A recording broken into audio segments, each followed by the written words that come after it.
8 ارب لوگ ہیں، میں امت مسلمہ کو اس میں شامل کر رہا ہوں اس وقت، آپ جو بھی ہیں، تو 8 ارب لوگوں میں سے کوئی رحمان کے راستے پر ہیں، اور جو نہیں ہے رحمان کے راستے پر وہ شیطان کے راستے پر ہے۔ یہ بڑی کھلی ڈلی میں بات کر رہا ہوں آپ سے۔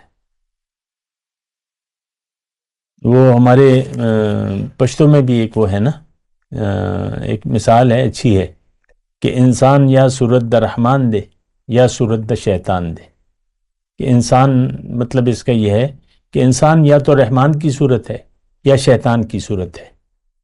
اطاعت، فرما برداری یا نافرمانی، میں آسان کر دیتا ہوں آپ کو بات، مکمل اطاعت، ادخلوا فی السلم کافہ، دین میں مکمل داخل ہو جاؤ۔ اگر اللہ آپ کی منزل ہے اور آخرت کی زندگی یعنی آخرت کی کامیابی آپ کی زندگی کی ترجیح ہے، تو آپ کا ساتھی رحمان ہے، بس۔